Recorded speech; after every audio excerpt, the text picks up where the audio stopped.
Gardez silence, et l'Éternel combattra pour vous. Quelquefois, quand Dieu veut rentrer dans nos combats et nous donner la victoire, il nous propose les silences.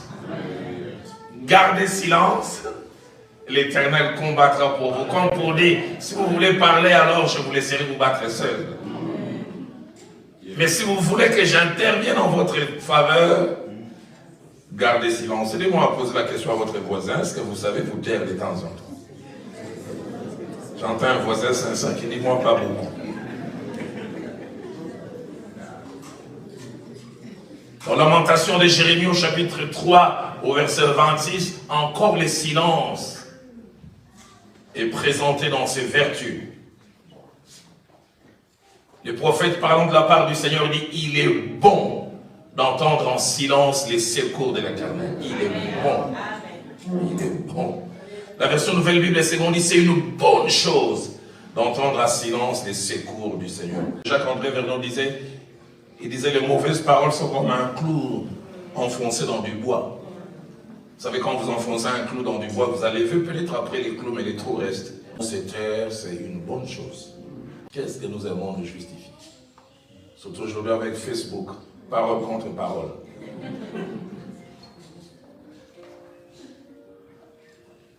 Un frère m'a dit un jour, il ouvre son Facebook, on l'accuse faussement vers 23h, il dit, j'ai envie que les aiguilles de la montre tournent et que demain les gens voient ma réplique. Le Seigneur parlant par la bouche du prophète, il dit, voilà pourquoi en des temps comme ceux-ci, les sages s'étaient, car les temps sont mauvais. La sagesse nous rendra capable de dire, est-ce que je dois parler maintenant? Ou je dois me taire? Je définis simplement la sagesse comme la connaissance, mais appliquée. En des temps comme ceux-ci, les sages s'étaient. La version Top dit l'homme avisé. La version Martin dit l'homme prudent. C'était. Proverbe au chapitre 11, verset 12, placez-moi ce passage, merveilleux passage. La Bible déclare, l'homme qui a l'intelligence, c'est quand c'est taire, il sait quand c'est taire. Proverbe 17, au verset 28, dit, celui qui sait quand il doit fermer les lèvres est un homme intelligent. Celui qui sait quand il doit fermer les lèvres est un homme intelligent. Sixième vérité attachée au silence. Des fois, Dieu nous imposera les silences. Ça dit non seulement l'inaction verbale, mais l'inaction tout court. Sixième vérité attachée au silence, c'est que contrairement à ce que l'on peut penser sous tous les mondes, les silences ou l'absence de réaction n'est pas toujours signe de faiblesse. C'est plutôt souvent un signe de force, pas force extérieure, mais force intérieure. Le silence est un signe de force de caractère et de maîtrise de soi. Celui qui se tait par choix, qui choisit de se taire alors qu'il peut parler, alors qu'il a des choses à dire, il est fort.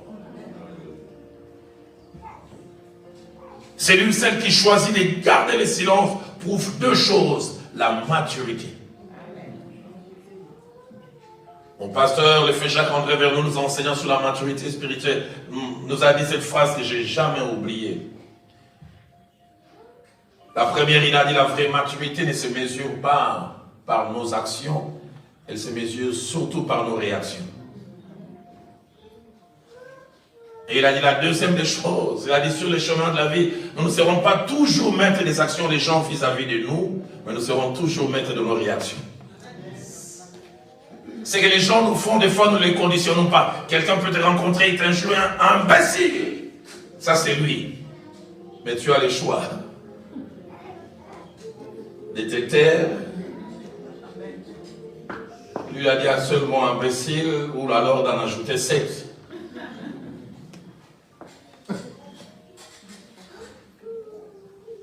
Le silence et la capacité à dominer son homme intérieur.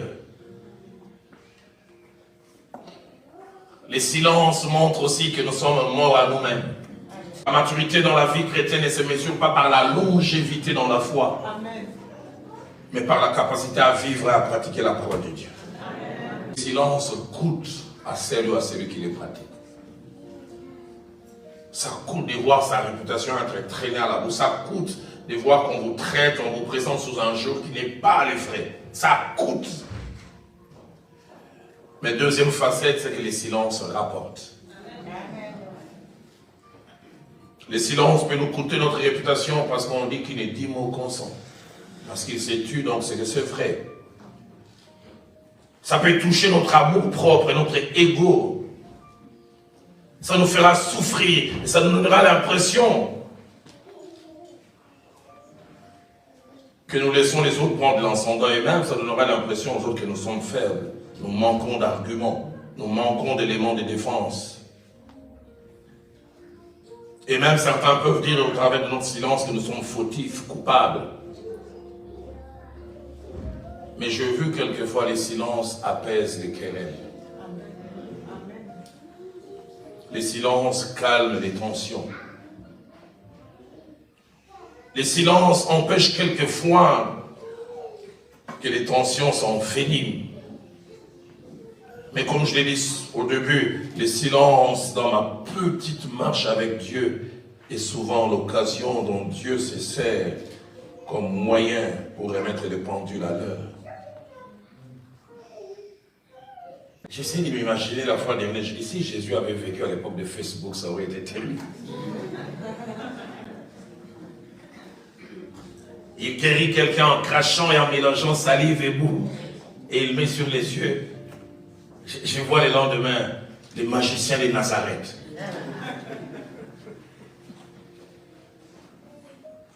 Tout se confirme, ce n'est qu'un magicien. Il parle à un endroit, on dit il est hors de lui. Il égare la foule. Mais en aucun moment, il s'est justifié. Et si le silence est nécessaire devant les hommes, on peut être silencieux devant les hommes, mais être bavard devant Dieu. On peut se taire devant les hommes et aller parler devant Dieu.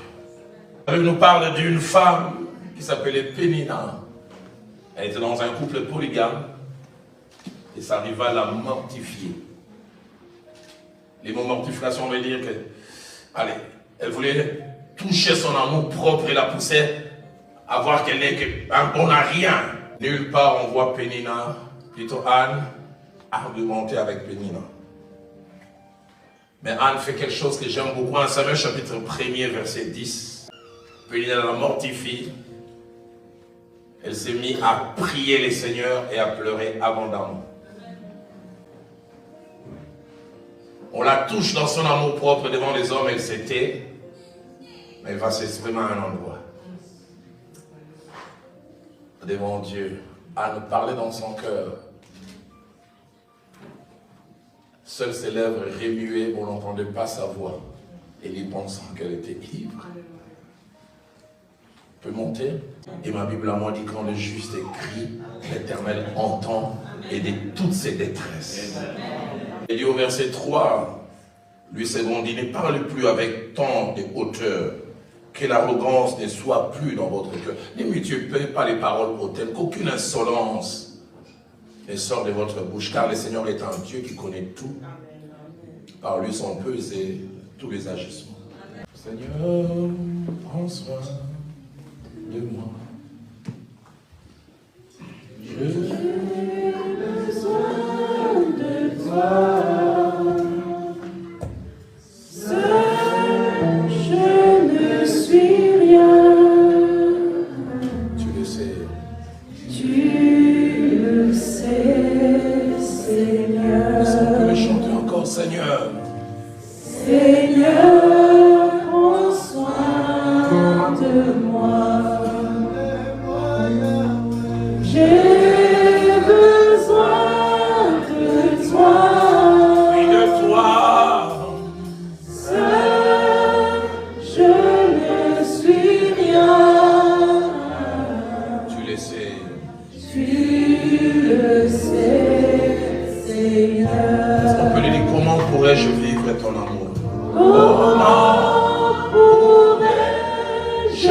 vivre ton amour. Comment?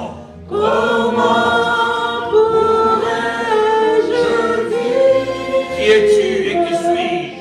Qui es-tu, Seigneur, et qui suis-je? Garde-moi.